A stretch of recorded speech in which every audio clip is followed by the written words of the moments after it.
He was the party prince. He was photographed incessantly, falling out of one nightclub after another. Who rebelled against royalty. He decided he might leave the royal family.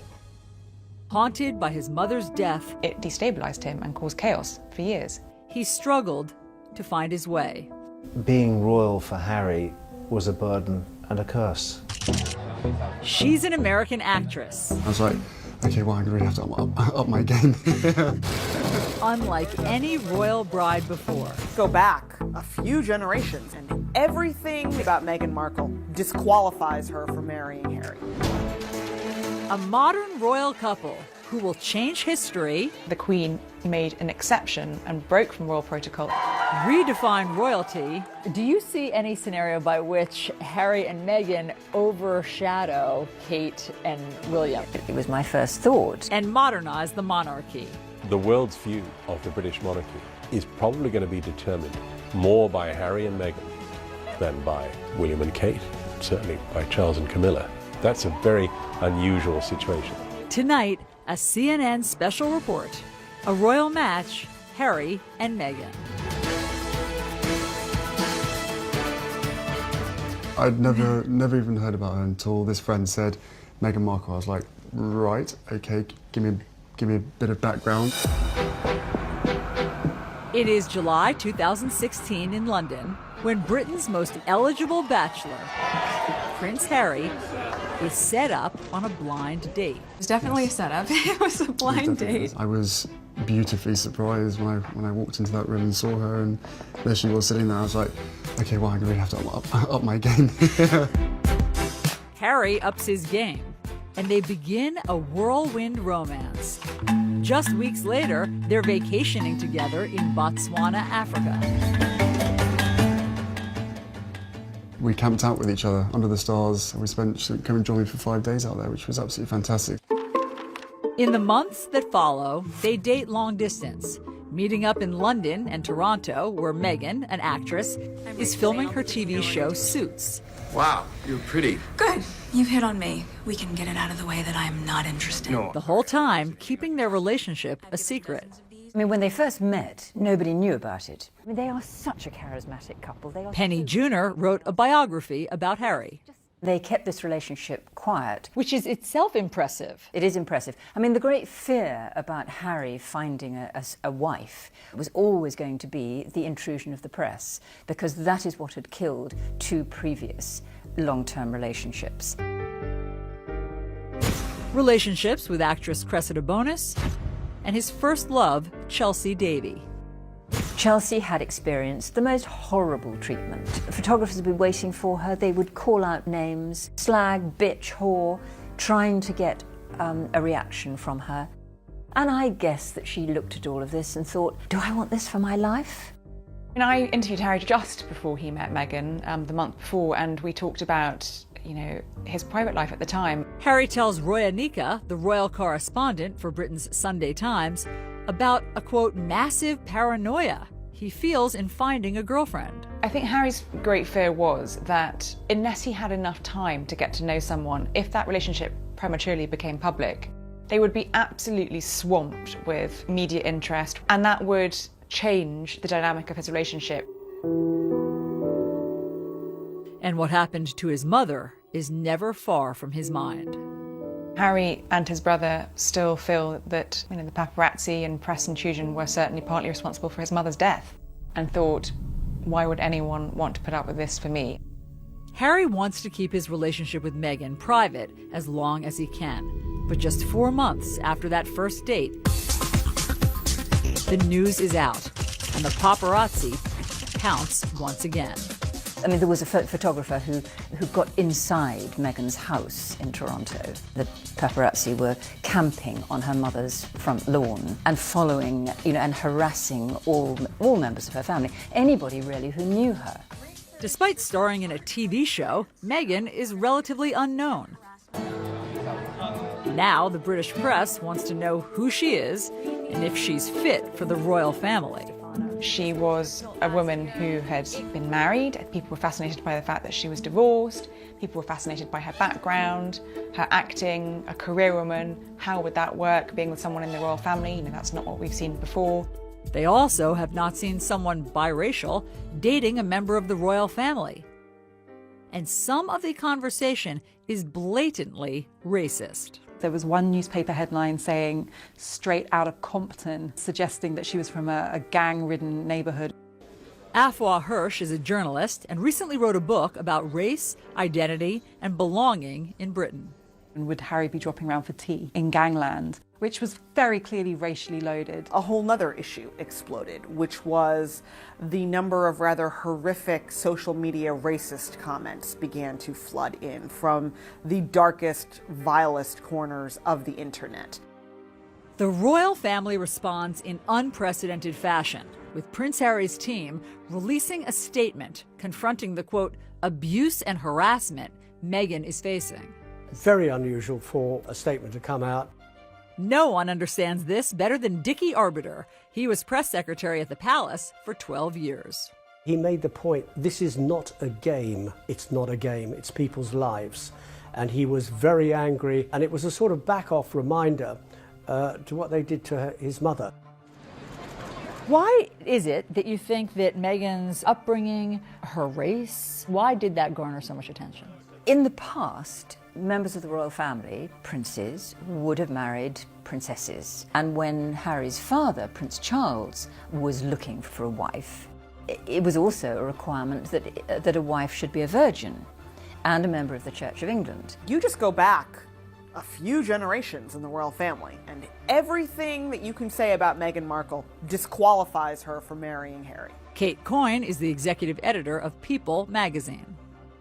This is precisely why you had Edward abdicating his throne so that he could marry an American divorcee. Elizabeth's sister Margaret was in love with a divorced man and was not allowed to marry him. Wasn't Charles and Diana's wedding and marriage a wake-up call in some ways for the monarchy, that you can try to have somebody perfect, but it has to be chemistry and you have to let the person have the freedom to marry who they want? No, well, I think it was a lesson that they've learned. Harry is desperate for history not to repeat itself, and he's anxious to protect Meghan. Harry's statement was the most romantic thing a member of the royal family has ever done. And I think engagement watch was on from that moment. It was, let's wait for the ring. The ring comes in November 2017. Prince Harry has announced his wedding engagement to American actress Meghan Markle. And the royal family welcomes Meghan with open arms. The Queen made an exception and broke from royal protocol and invited Meghan to spend Christmas with the royal family and the Queen at Sandringham. That was the first time a royal fiancé has ever done that before actually marrying into the royal family. A powerful sign the monarchy and the Queen are modernizing and changing. The royal family now is trying to at least be much more reflective of society, and the Queen, first and foremost, wants her grandson to be happy. And that happiness is something Harry has been searching for most of his life. When we come back, the moment that changes everything. He didn't really deal with what life without her meant. It destabilized him and caused chaos for years.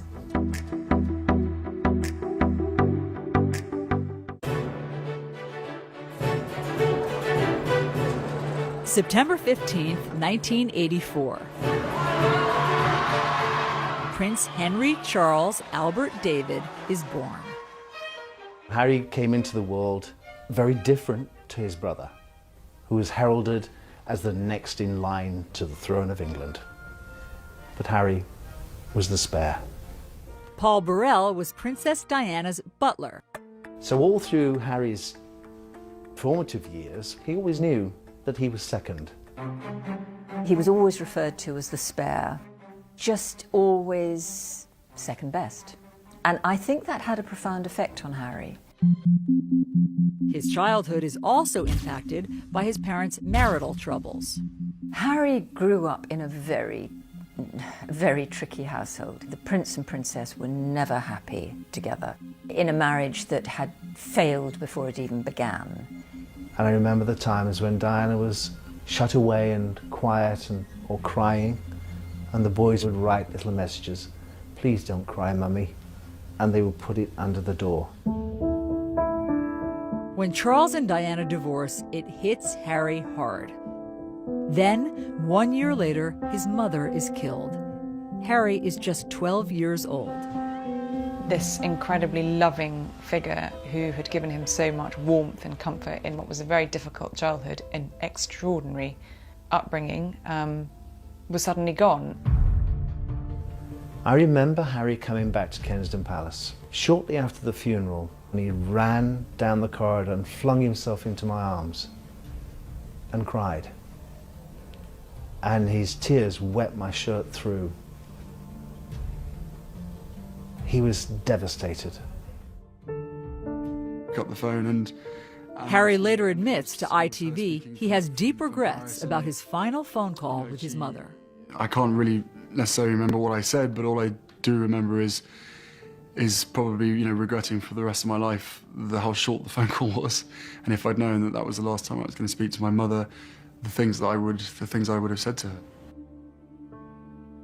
Looking back on it now, it's incredibly hard. I have to sort of deal with that for the rest of my life. Guilt and grief he never expresses at the time. I think it was a classic case of don't let yourself think about your mum and the grief and the hurt that comes with it, because it's never going to bring her back, and it's only going to make you more sad. People deal with grief in different ways, and my way of dealing with it was by just basically shutting it out, locking it out. Prince Harry arrives here at Eton, the prestigious boys' boarding school, the year after his mother's death. And though he moves into the same house as his older brother William, Harry reportedly struggles academically and is miserable. Diana always said that she never wanted Harry to go to Eton because he would be compared to his brother's success. And she thought this would be the undoing of Harry's confidence. Prince Harry said that he decided that he was going to be a bad boy. Journalist Angela Levin interviewed Harry last year at Kensington Palace. So that the reason he didn't do well there was partly his fault. It was deliberate.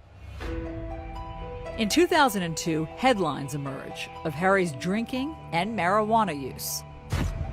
For the first time, Harry is facing the public pressure that comes with his famous family. Did it seem to Brits that it was more than just typical teenage antics? Teenagers do drink too much. They do behave badly, it's all part of the growing up process. But I personally was worried that there was something deeper. There was a touch of self-medication going on. After graduating from Eton, Harry escapes to Africa during his gap year for humanitarian work. It was an escape from this heavy-duty world of royalty, always being watched, always being photographed. He could be very ordinary. He spends 2 months in Lesotho with children in need and others whose parents died from AIDS. He could see that there were holes there in their lives, and I think absolutely he saw in them something that he felt was missing in his life: care, love and attention, the loss of his mother. Harry not only falls in love with the children and the country, he begins a serious romance with a wealthy girl from southern Africa, Chelsea Davy. She's very free-spirited, not someone who felt bound by royal protocol or tradition, and also shared his love of Africa, and the two of them travelled extensively throughout Africa together. Chelsea remains a constant in Harry's life for years to come. She also came into his life at a time when he was missing that female figure to support him, and I think Chelsea did that and understood him, and she could understand that he'd been through a very difficult time and was still going through a very hard time. A very hard time that Harry struggles to overcome.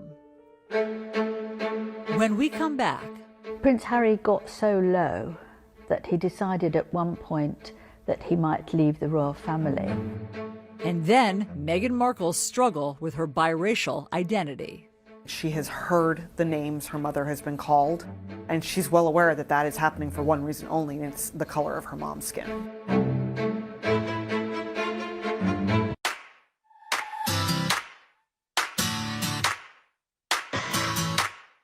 Meghan Markle grows up a world away from the pomp and circumstance of royal life. You hear that someone grew up in Los Angeles and you think about swimming pools and palm trees and Beverly Hills, and Meghan Markle's childhood in LA was not that. Born in 1981, she is the only child of Doria Ragland and Thomas Markle. Meghan's father was a lighting director for a number of shows in the Los Angeles area, most notably Married with Children. He eventually became the director of photography, and that was the sort of behind-the-scenes, less glamorous side of Hollywood. Meghan recounts spending time on the set with her father on The Late Late Show with Craig Ferguson. I grew up on the set of Married with Children every day after school for 10 years. I was there. Wow. I know. It's a very perverse place for a little girl who went to Catholic school, no less, to grow up. Meghan certainly had every reason to be dazzled by TV, film, the whole on-camera experience from a very young age because she grew up around it. We all knew she wanted to be an actress. Christine Knudsen is Meghan's former teacher. She was in the musicals, she was in the plays. She would sparkle when she got on stage, and I think it was just kind of in her blood. She loved it. Despite two loving parents, Meghan struggles with her biracial identity. I think she was kind of grappling a little bit with the sense of her identity and trying to understand who she was. Josh Duboff is a senior writer for Vanity Fair who has covered Meghan. Her father was white, her mother was black. She said when she would fill out forms, there wasn't always a bubble that fit her to fill in. She didn't want to circle the one that was implying that her mother, was more important than her father or vice versa. Meghan's parents go out of their way to make sure she does not feel different, but special. Her dad gave her a sort of Barbie doll family in which there was a black mom Barbie doll and a white dad Ken doll and then a baby Barbie doll in each color. But even that kind of points to how difficult it is to be Meghan at that age because the children were still either black or white. There was no biracial Barbie baby doll for Meghan. While the Markle household deals with race head-on, years of built-up racial tensions in the country explode right in Meghan's backyard. She was driving, I think, with her mom, and I think there was like debris, and she thought it was snowing, and then she realized it was actually the LA riots. Riots that erupt when 4 white police officers are acquitted in the beating of a black man, Rodney King. A moment Meghan says impacts her at a young age. It definitely opened Meghan's eyes to the fact that this was a world that was not always going to treat her fairly and was not always going to be kind to her or to her family. I was teaching here at the time, and I think it destroyed kind of that feeling that LA is this wonderful place to live and you have all these different kinds of people and we all get along, and then this just kind of smashed that. It's a grim reality for an 11-year-old to face, and one that would always be present. Meghan witnessed her mother experiencing racism. She has heard the names her mother has been called, and she's well aware that that is happening for one reason only, and it's the color of her mom's skin. Meghan's early experiences with discrimination are not isolated to race. While watching TV advertisements for a class project, one commercial stands out to her. Women are fighting greasy pots and pans. In the ad, they implied that the product was just for women who were going to be at home doing the cleaning. 11-year-old Meghan tells Nick News what she thinks. I don't think it's right for kids to grow up thinking these things, that just mom does everything. She was irate because she thought, my dad does dishes. It's not just women who do dishes. Why would it be women across America? And she wrote a letter.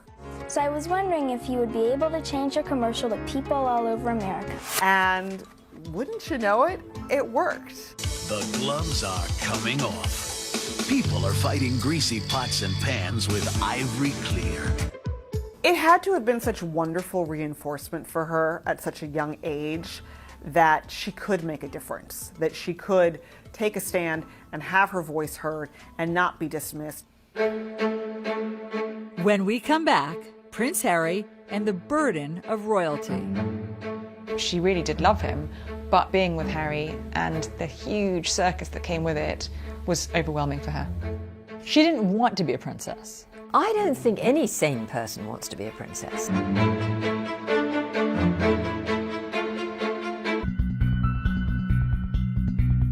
Outrage around the world after Britain's Prince Harry shows up at a costume party dressed as a Nazi, sort of Nazi. And that just seems like a moment of extremely bad judgment. It was a moment of complete and utter thoughtlessness. You know, he was young, he was very troubled, and he was drinking far too much. And he was a bit of a loose cannon. At just 20 years old, Harry is earning a reputation as reckless and self-destructive. He was photographed incessantly after he left school during a sort of gap year, falling out of one nightclub after another. And he has a run-in with the paparazzi that leaves a photographer with a split lip. For many years, it was a real worry about what would happen to Harry because he didn't seem to want to be a royal. He really kicked against it. He wanted to be a normal human being. When Harry arrives at Sandhurst Military Academy in May 2005, the pressure is on to turn over a new leaf. He'd not had that discipline for so many years. People were concerned that Harry wouldn't find his way. Sandhurst is nothing like the lavish royal lifestyle that Harry has become accustomed to. And throughout the 44-week grueling training course, he's treated like every other soldier. It could be said it kind of knocks a bit out of you. General Lord Richard Dannatt was chief of the British Army. In the early days, the first 5 or 6 weeks, when the training is really tough, it encourages people to rely on each other, to help each other. Harry is one of the guys, yet there are painful reminders he's still a royal. When his unit deploys to Iraq in May 2007, Harry is forced to stay behind. There have been a number of specific threats, specifically aimed at Prince Harry. And it's for that reason that I've decided that the risk to Prince Harry is too great. I think when he was told he couldn't go, it was a really low point for him. I didn't sort of join the army thinking that I was never going to go on operations. It was very hard, and I did think, well, clearly one of the main reasons that I'm not allowed to be going is because of the fact of who I am. But months later, a secret deployment to Afghanistan gives Harry a taste of the front lines. As far as I'm concerned, I'm out here as a normal JTAC on the ground and not Prince Harry. It's very nice to be sort of a normal person for once. I think this is about as normal as I'm ever going to get. It was pretty much a turning point in his life, but I think he realised the seriousness of life, really rose to the responsibilities. But after 10 weeks on the ground, his mission is leaked, and Harry is immediately evacuated. It wouldn't have taken the Taliban or others long to have searched around and perhaps found where he was. So there was a risk to him, but I think also if there was an increased risk to him, there was an increased risk to the other soldiers who were around him, and the only sensible and safe thing to do was to bring him back. He was very angry. To use the words of his private secretary, he was boiling mad, and he sort of headed for the gutter. What did that look like? He started drinking very heavily. He was fed up with who he was. Who he was is also causing tension in his relationship with his longtime girlfriend, Chelsea Davy. She really wasn't that fussed at all by the trappings that came with Prince Harry. In April of 2011, Harry brings Chelsea here to Westminster Abbey for the wedding of his brother, Prince William, and Kate Middleton. There are 1 million people lining these streets, and millions more watching on TV around the world. It's an intense spotlight that Chelsea struggles to cope with.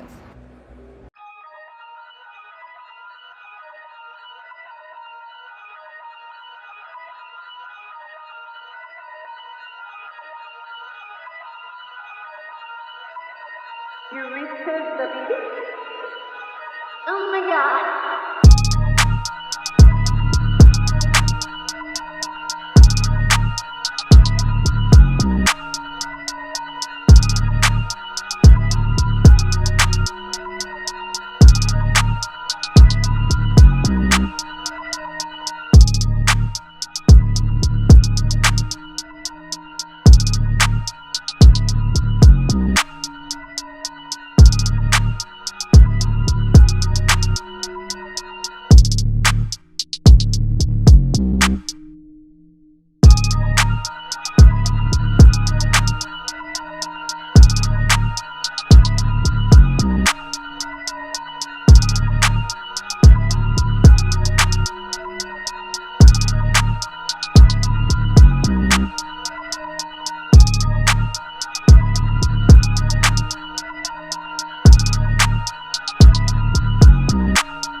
And actually she was very determined that that would not be her life, and she wanted a career of her own, and ultimately I think that was one of the things that ended their relationship. She didn't want to live inside the goldfish bowl.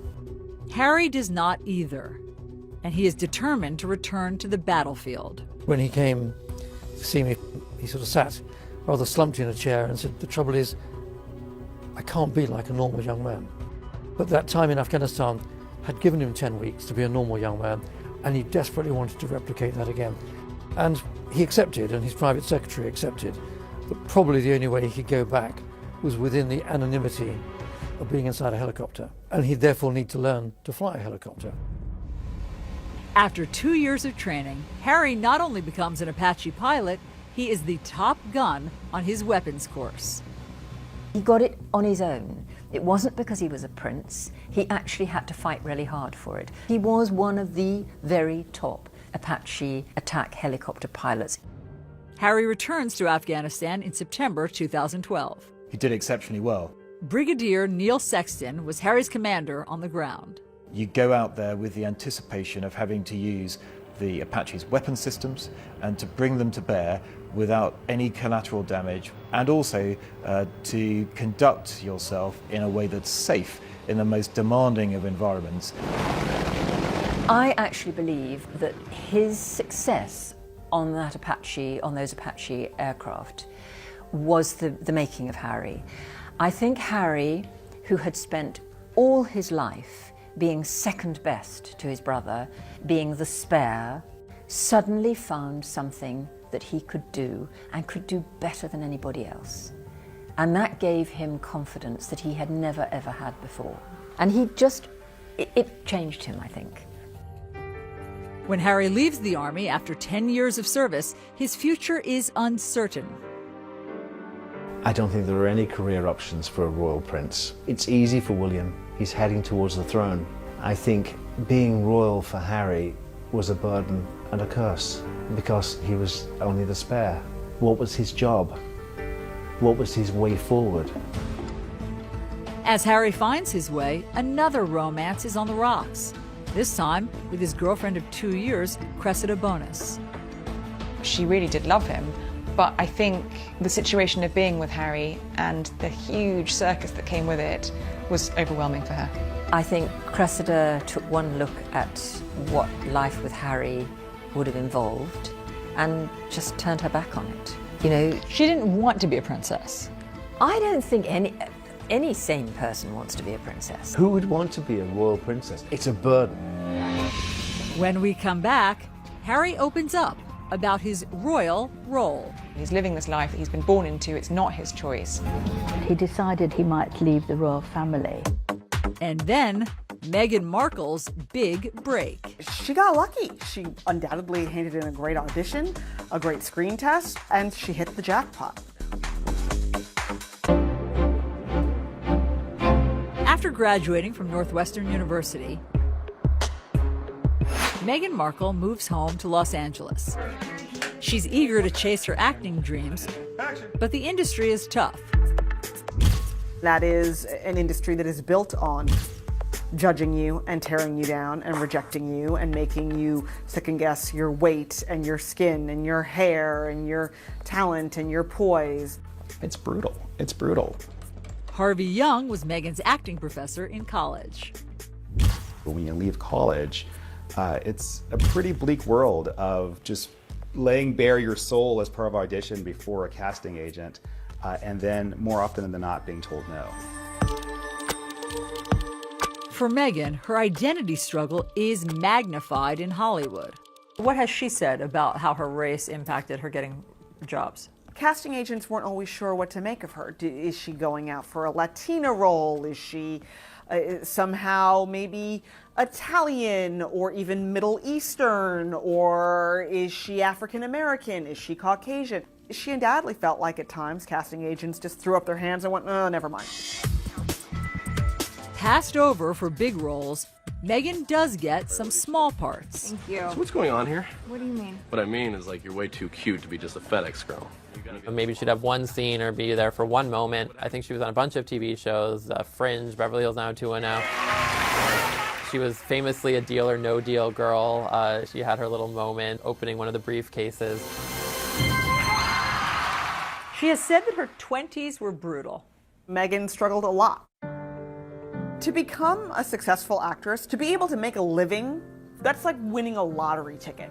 I mean, the number of forces that have to combine to get you even the smallest scrap of success are so astronomical.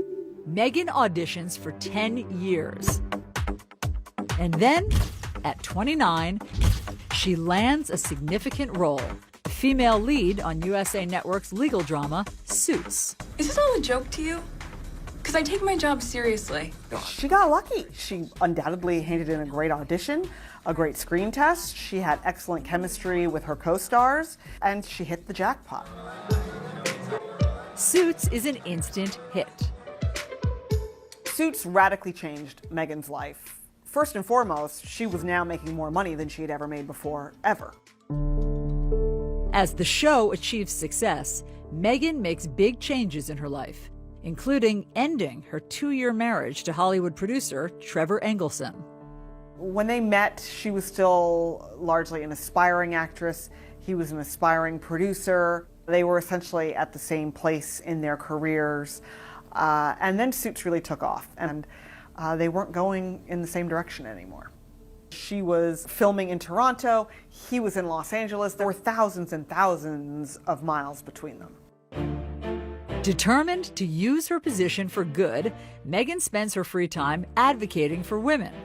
During a panel discussion, Meghan recounts how the success of the show emboldened her to stand up for herself. Every script seemed to begin with, Rachel enters wearing a towel. And I said, nope, not doing it. At a certain point, you feel empowered enough to just say no. She wanted to encourage other women to feel like they could speak up in the same way. And Meghan uses her fame to fight for women's equality across the world. As an ambassador for the nonprofit World Vision, Meghan travels to a remote village in Rwanda, where young girls walk hours every day to access clean water for their families. This is the water that she's going through all this work to get. But all that changes when the World Vision team builds a new well. These girls are able to stay in school because they aren't walking hours a day to go and get water, and this clean water source has changed the entire community. She has a sense that if she's been given a platform, if she has some influence, that there's a responsibility she has to use that for good. Laura Dewar is the Chief Marketing and Development Officer for World Vision. And she travels with Meghan to India in January of 2017. They visit local businesswoman Suhani Jalata in Mumbai, where the lack of sanitary products and the stigma around menstruation keeps young girls out of school. Suhani's created a business where they make maxi pads. They manufacture them, and then she has a team of effectively salespeople that go door to door talking to women about how they handle menstruation. Meghan comes home and writes an essay in Time magazine drawing attention to the barriers to education for girls across India. And she continues to mentor Suhani to this day. She's really more than happy to, have a call and just talk about the issues that we might be experiencing or any help that we need from her, whether it's in terms of fundraising, in terms of marketing, or any kind of support like that. This is not a celebrity who floats in, who needs a platform issue to associate with their quote-unquote brand. This is a woman who's had a desire to help in some way for a very long time, promote the faces and stories of women, and to begin to elevate them. When we come back, Harry and Meghan and the future of the monarchy.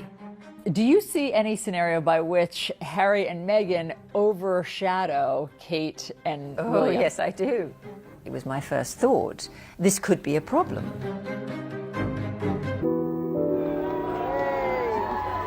Summer 2017. It's been 20 years since Princess Diana's death, and Prince Harry is speaking about it for the first time in a documentary for the BBC. When you're that young and something like that happens to you, I think it's lodged in your heart and your head, and it stays there for a very, very long time. For nearly 2 decades, Harry says he held back his grief. He didn't really deal with what life without her meant, I think, for a very long time. And then when he did finally confront it, it destabilized him and caused chaos for years. I spent a long time in my life with my head buried in the sand, thinking, I don't want to be Prince Harry, I don't want this responsibility, I don't want this role. Look what's happened to my mother, why does this have to happen to me? Harry even considered a drastic move. Prince Harry got so low that he decided at one point that he might leave the royal family. He's living this life that he's been born into, it's not his choice. And I think he felt at times very cross about that.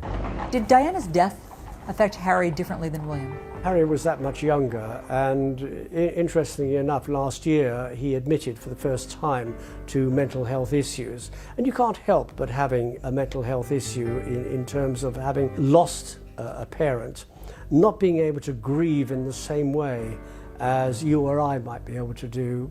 He wasn't able to do that, so he'd bottled it all up inside him.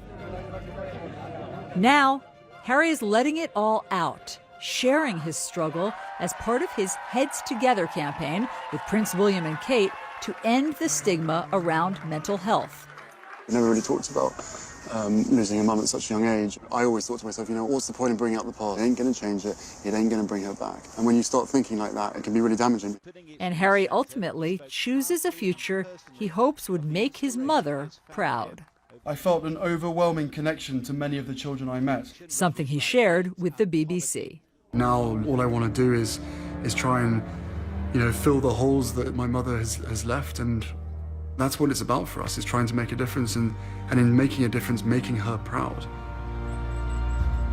He spends much of his time working on the charity he created for the children he met in Lesotho, Africa. You look at Harry's work with HIV and AIDS, that was something that his mother, as Harry said, smashed through the stigma of that when she was alive. And he's focused on the Invictus Games, an Olympic-style competition he started to give wounded veterans a chance to be defined by more than their injuries. It's life-changing. It really is life-changing for them. I think he has used his own experience of loss and sadness and bereavement to help these soldiers. And the bereavement doesn't just mean losing someone, it means losing yourself, I think, too. He's embraced who he is. It took him a long time to get there, but he now fully understands that being Prince Harry, he can make people's lives better by putting his name to things. He's making a difference.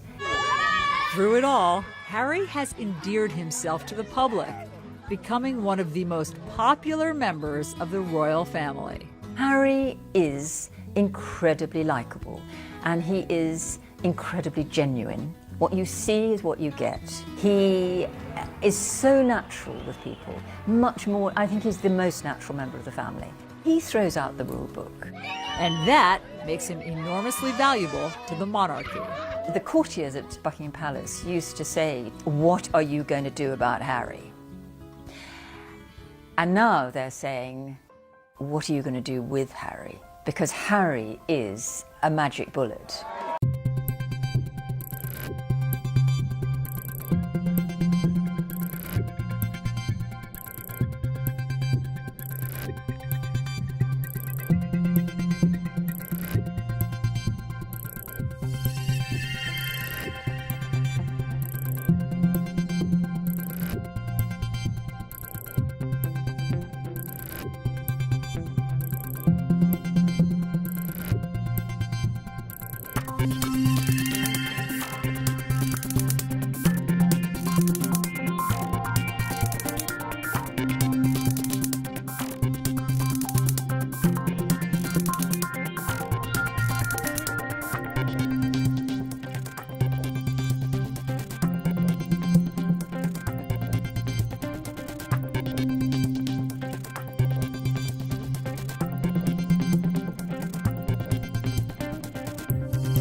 As Harry helps carry the monarchy forward, he will continue to do things his own way, like proposing to the woman he loves, not someone British royalty might expect.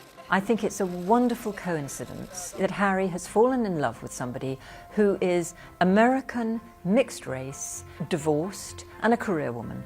She is very representative of our society today, and I think that makes the monarchy much more user-friendly. And in Meghan, Harry has found someone who can cope with the role and is not afraid of the spotlight. Meghan was utterly enchanting when she appeared for the first time in Nottingham. She behaved as though she'd been doing it all her life.